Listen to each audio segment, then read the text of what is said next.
एक थरारक घटना वडाळी खदान परिसरात घडली आहे, जिथे चक्क एक बिबट राष्ट्रीय महामार्गाच्या खाली असलेल्या पाईपलाईन मध्ये विश्रांती घेत होता. परंतु ही विश्रांती काही क्षणातच खडबडीचा विषय बनली.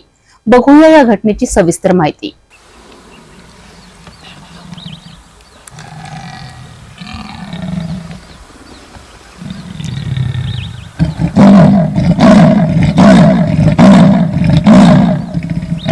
वडाळी खदान परिसरात राष्ट्रीय महामार्गाखाली असलेल्या पाईपलाईन मध्ये एका बिबट्याने घेतली विश्रांती आणि त्यानंतर संपूर्ण परिसरात निर्माण झाली खळबळ.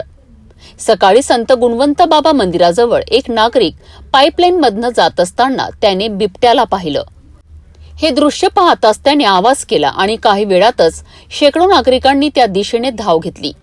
काहींनी पाईपलाईनच्या दिशेने दगडफेकही केली. मात्र एक सुज्ञ नागरिकाने पोलिसांना तात्काळ माहिती दिली.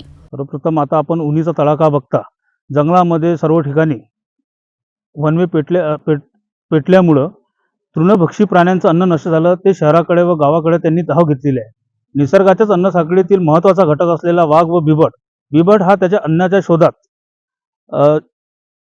शहराकडे धाव घेण्याचा प्रयत्न करत असताना अचानकपणे नॅशनल हायवे वडाळी फॉरेस्टला लागून असलेला जो नॅशनल हायवे आहे त्याखाली एक मोठी जात पाईपलाईन आहे. उन्हीचा तडाखा बघता तो विश्रांतीसाठी त्या ठिकाणी बसला असता. काही गावातील मंडळी त्या ठिकाणी आलं असता. त्यांना तो भला मोठा प्राणी असल्याचे लक्षात आले. त्यांना तो पाणी पांगवण्याकरिता गोटे त्याला मारत होते. असेच रस्त्यावरून एक सज्ञान व्यक्ती जात असताना त्यांनी आमच्या वॉर संस्थेचे सर्पमित्र व सदस्य अभिजित दानी यांना कॉल करून सांगितले असता की बा दादा, या ठिकाणी वाघ किंवा बिबट आहे, तुम्ही तात्काळ या. इथं स्थानिक नागरिक जमा होऊन त्यांना दगड मारतायत, बहुतेक तो जखमी असावा असं प्रथमदर्शनी त्याच्या लक्षात आलं. त्यांनी मला कॉल केला व आम्हाला सांगितलं की बा दादा बिबट वगैरे आहे.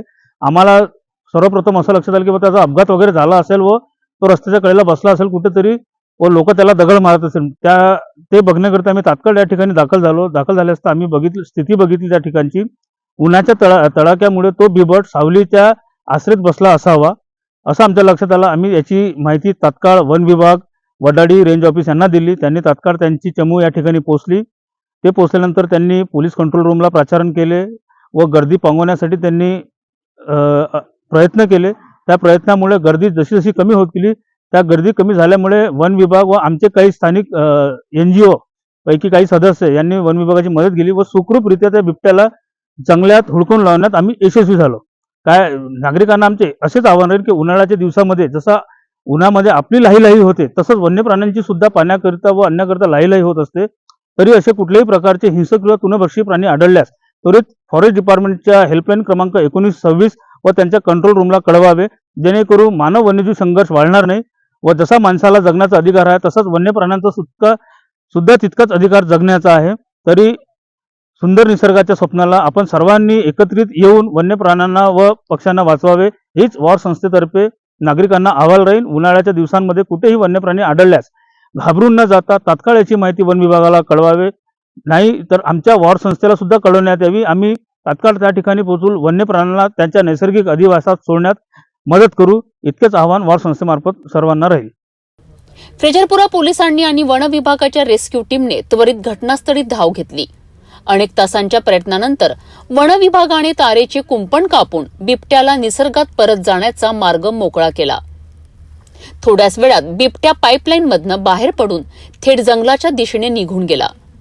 या घटनेनंतर वाईल्ड लाईफ निलेश कांचनपुरे यांनी स्पष्ट केलं आहे की उन्हाळ्यात पाण्याचा अभाव झाल्यामुळे असे प्रकार वाढत आहेत.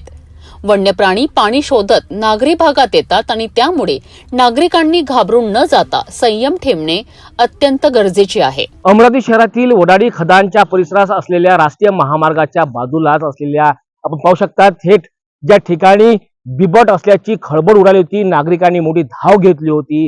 या ठिकाणी नागरिकांचा मोठा जमाव झाला होता. त्याच ठिकाणी आपण थेट दाखल झालेलो आहेत. हे ते पोल आहेत ज्यामध्ये अंडरग्राऊंड आहेत. राष्ट्रीय महामार्गाच्या आतमधील लांबपर्यंत असलेलं पाईपलाईन, ज्या पाईपलाईन मध्ये उन्हाच्या तडाख्यामुळे बिबट हा आराम करतो आणि निवांत बसलेला होता. मात्र काहीच नागरिकांना याची माहिती मिळाली, काही प्राणी या ठिकाणी बसला असेल, त्यांनी या ठिकाणी जमाव केला, दगडफेक केली, मोठा जमाव झाला. मात्र बिबट असल्याची माहिती मिळतात वन्य प्राणी प्रेमी सुद्धा या ठिकाणी धाव घेतली.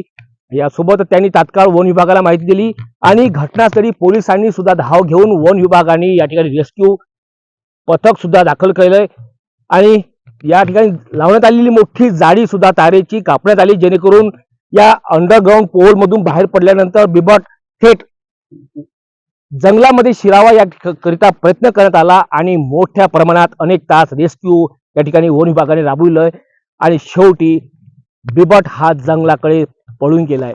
मोठी दुर्घटना टळली.